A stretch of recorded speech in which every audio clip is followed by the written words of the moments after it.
Hey, it's Christina and welcome to my channel. And today we're going to talk about the power of empathy and why it's so important to be able to tap into empathy in order to have leadership in your life, in order to really connect on a deeper level. We as human beings really need to understand that empathy is a huge part of how we connect and how we can see ways that we can help support each other where, we might have missed if we're trying to intellectualize.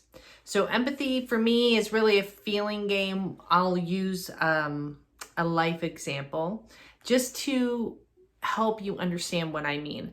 And you'll see how this can be applied to all parts of your life. It could be applied to work, it could be applied to family, it could be applied to your friendships, your relationships, but it's really important to understand the concept of empathy. So I will use this example.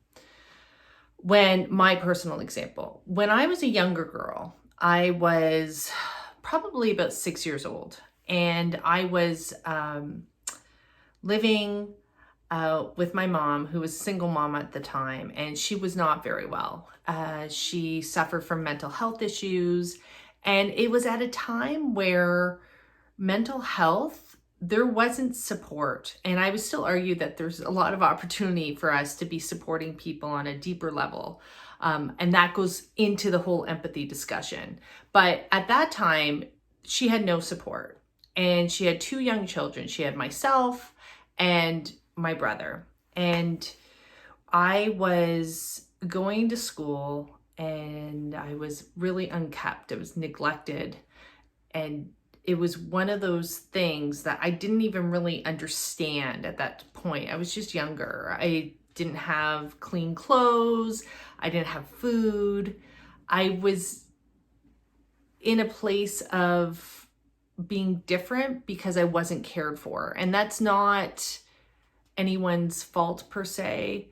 My mom at that time did not have support, and nobody stepped in to actually help us until this beautiful teacher that I would go to school, and I was probably in grade 1 or grade 2. I can't fully recall at that time, but I would go to school and there was this teacher there who obviously could see that there was neglect going on in my family. And she took it upon herself. I didn't ask for it because I didn't really understand what I needed. I just knew that we were a little bit different. I didn't have the same lunches, or I didn't look the same way as some of the other kids in the schoolyard. But she took it upon herself to send a permission slip home to my mom so I can get a haircut, to secretly buy me lunches so I could sit with the kids and actually feel somewhat normal, because she could see that I didn't have the basics that some of these other kids had, typical children would have. But the part that fascinates me, or really still speaks to my heart, is that no one asked her to do this. This beautiful soul, her name is Miss Kelly, stepped forward and helped and was empathetic to my needs when I didn't even know what my needs were at that time. And I'll even take it further. And this one is even closer to home for me, what Miss Kelly did. There was one holiday, Christmas holiday that was coming up. I was very young. Remember, I'm like a little girl. And she had me called down to the principal's office. And I go down there and I am there and the principal's in there, and I go in and I'm very nervous because, when you're a little kid, you're getting called down to the principal's office is scary anyways. But I didn't understand why I was there. And Miss Kelly stepped forward and she said, Christina, we wanted to let you know that Santa may not make it to your house this weekend. And he stopped by and he left you a gift. and she handed over this gift, and I opened it up and it was this Barbie doll. My heart is so touched by that experience because I never really saw her again. I don't know where she is in the world right now. I did try to find her, but I never could. But her impact on my life has been priceless. And she operated from a place of empathy. She stepped forward and helped a little girl who didn't have anything and who didn't even know that she didn't have anything. I just really realized that she was so kind and nice and caring for me. She went out of her way for me. And that is the power of empathy. That is the whole point of this story, is to tell you that you don't know when you're operating from a place of empathy, from a place of care, from a place of kindness, who you might be impacting in the world. You actually may be making a difference in someone else's life. So when I think of this particular case, and she was an educator, she was a leader, and I would say that both of those, it doesn't matter where you sit in your life, if you are stepping forward and you're using empathy, you have a responsibility to care. If you're a leader, an educator, anyone who is here to try to influence and make change, you gotta care. And you gotta be able to tap into this empathetic energy that you have, this gift of really learning how to care and nurture and support one another without even saying words. Remember, as a little girl, I didn't ask for anything. I didn't know. But I would suggest that it's not just little girls. There's a lot of people out there that really could use our support if you can show up in an empathetic way. And that's why the power of empathy is really being able to, one, to understand the language of when someone is in need, when someone is in, wants to connect, being able to read those cues, being able to put yourself in someone else's shoes, even though you may not be going through that situation, and then take it to the next level. Not, oh, that's horrible, oh, that's really sad, but actually doing something about it. In this case, Miss Kelly did something that will be with me for the rest of my life. The fact that this story, it took me a while to get to sharing this story because I was hiding the fact that I was completely shameful about my past once I really understood it. And once I understood the power of my stories, I was like, I have to share this because this would be a detriment if I sat on it and I didn't share this out. The power of empathy. This example is a game changer. And every one of us, I guarantee somewhere along the way, you have an example like this. I call them angels on earth. These people that just step forward that are just incredible. And we all have the capability to do that. And I find that they show up, sometimes they stay in your life and sometimes they don't, but they've operated from a place of empathy. And to me, that's leadership. That is showing up in a way that, hey, we're connecting on a much deeper level. I see you. I see what you need. And I'm showing up from a place of kindness and compassion.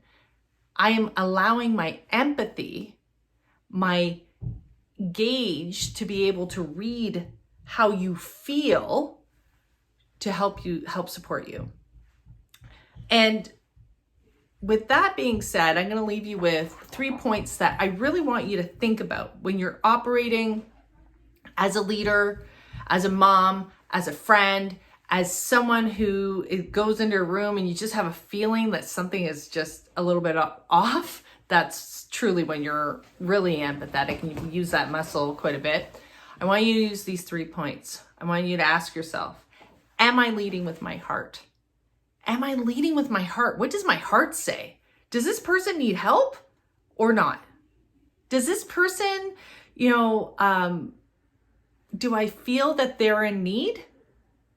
Because your heart will tell you if you are truly leading in an empathetic way. Empathy is heart space, not your mind. Your mind will say logically, like, oh, that person, maybe I should help them. But they don't feel it energetically. Like you feel when someone needs you. When you think of a child, when you think of a friend, when you feel it. So ask yourself if you are listening to your heart. Am I leading with my heart here? The second one is, am I in my truth? And I think that this is critical to really understand that your truth is your compass. We know what's right and we know what's wrong. We know when we really could step out there and help someone and speak truth. This teacher, regardless of what anyone else said, went out of her way, went well beyond the scope of teaching. If you're going teaching by the script, she went well beyond. And that's why she made such an impact. She was in her truth. She knew that there was something not right. And then chose to do something with it. And I think that that is a really important point, is that when we're in our truth and we are speaking truth to power, we are showing up in a way that there is depth and we feel it, and we are like in our mind, body, mind, heart connection. We are in that space. We will make change immediately. But a lot of people don't know how to do that. They don't know how. They can witness things, they can see things, they kind of know, but they may shut it down. I would always say, lean into this space and ask you, am I in my truth? Am I operating from a place of truth? And I will say that I have had many people, so grateful, that have stepped in ways that I knew that they were in their truth. They knew something was wrong and they helped me. And I know that I want you to think about, where do you have that in your life? Have you done that for someone else? Has someone done that for you? And when you really understand that, then you're watching empathy and the action of empathy in play. It's not a checkbox exercise. That would be mental. It's a heart space. It's a feeling space. And the last one is, and I think it's really important to always be asking yourself, am I in service to others? Empathy is all about community, togetherness, and making sure that we're all okay. We've got each other's back and we're checking in. And if we're not doing that, and we're starting to only be in service to ourselves, and that's it, then we're operating from a place of I instead of we. And we need more we. We need to operate from our own service to ourselves first, and then we can operate in a place where we can help each other grow and really help each other heal. Because there's a lot of goodness in this world. And I share this story because this is a perfect example of pure goodness. And if I was not owning my story and really sitting in the shame that I had, and this is the piece where you have to get past it, the shame that I had, then this would never be shared out.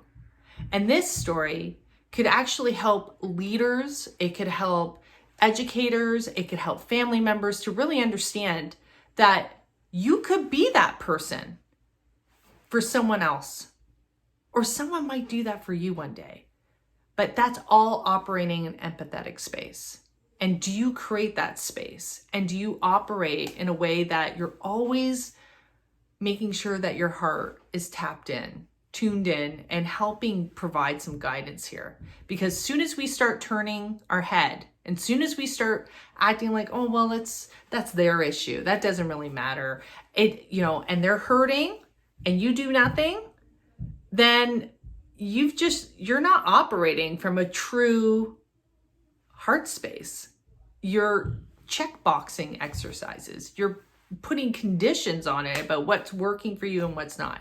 So I'll leave that with you today. I hope it resonates. I think that I feel honored now that I can tell the story without tears, because this level of compassion for another human being is priceless. So I just wanted to share that with you, and I hope it resonates. If it does, give a follow, because I'll be sharing more stories about you. Really, this is the Authentic You Growth series. This is really about tapping into the deeper level of you and really understanding the parts that are going to really help you grow. Not following another formula, but this is the inner explore and asking yourself, do I operate from an empathetic place? And if not, DM me, because we can definitely learn more about some skills and tips and tricks to get you there. Okay, thanks. We'll talk to you soon. Bye.